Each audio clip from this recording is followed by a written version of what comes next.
Well, I haven't done any videos for quite a while now. Perhaps I've forgotten how to do them. But here we're going to have a look at this military 110 V8. I'm going to change the front exhaust. Now I've already got the front pipe off. And if you've ever done one of these V8s, old ones, you'll know that you don't want to snap the manifold studs off. So take it nice and slow, ramming really slow. Because otherwise you're going to have to take the whole manifold off to replace the studs. And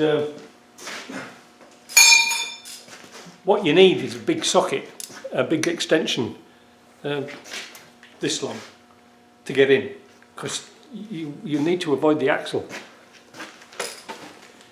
Took me about an hour to get 6 bolts nuts off. So I'm going to show you underneath, and I'm also going to show you the progress of the oil leaks we had. And see if we've cured them. So you can perhaps see why you need such a long extension to miss the axle to get up there to get the pipe. I've just now cut that off and everything seems to be fine, so I'm happy with that. Same with the other side, no stud snapped off because they're so small, they're only 5/16 studs. So I've got to get the rest of this pipe off, and I've noticed here that somebody's welded a catalytic converter into it. I don't know why. Might have been to get through US inspection, who knows. But here, I'm going to have to cut it here.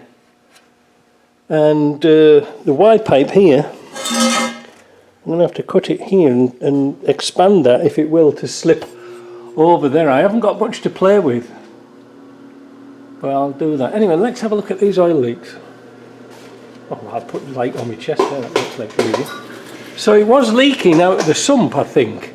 It's either the sump, it's very hard to film. Yeah, you can see I washed all this lot off with brake cleaner, and you can still see there's some drips of oil. Now I don't think it's coming out of the drain bowl. I think it's running down here. Very difficult to say. I think I'll change this. I've got a sump gasket, so I'll change the sump. The gasket that was giving us problems, the leak. Oh, damn these lights! There we go. There, that's dry. So that I'm happy with that. But we've got a leak here, and that's fresh oil. That looks like fresh oil that I've put in. Now, where is that coming from? I don't know. And it looks a very expensive leak. The intermediate shaft is not leaking, even though it does look like it, but it looks like the sump gasket is all wet all the way around. So I think what I'll do is I'll drain the oil off, and then what will I do? I think I'll drain the oil off and seal it with RTV sealer, but I don't know what to do with this leak here. The customer's a bit picky about leaks, but it's not leaking out the crank. Let's see if I can get the chair forward a bit. We've had this vehicle running for quite a while, and it's not leaking out of there. It's not leaking out the filter. That seems to be alright. Is it the crank seal? God, I don't know. But this is what makes me think it. Oh, damn shadows. This is what makes me think it's the sump, because look at the top there. You see where the rocker boxes would be? Up there. There's nothing. It's nice and dry. So it's not that.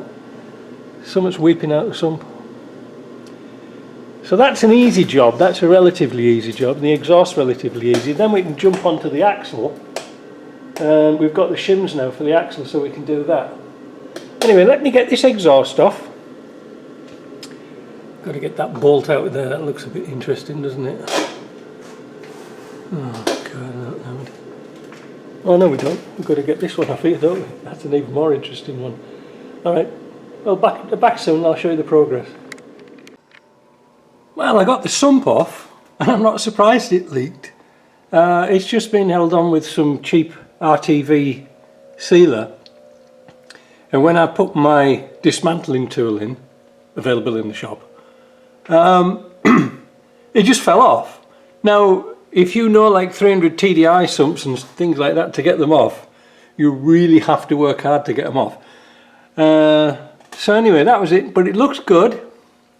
Looks nice and clean. It's not all blacked up, and look at the size of the interior of the block. Can you see that? Maybe not, maybe it's a shadow. How's that? Is that better? Yeah, that's good, isn't it? It looks nice. Look at that. It's all beautiful and clean, eh?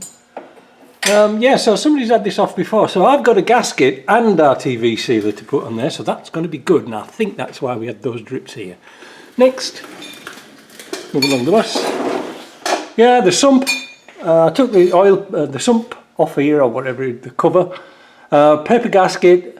Again, been weeping out through here. I think that's good. All the gears look beautiful, no problem at all. The oil was nice and clear. One of the jobs I've got to do today somehow is find the breather. That's going to be interesting. Just hold on.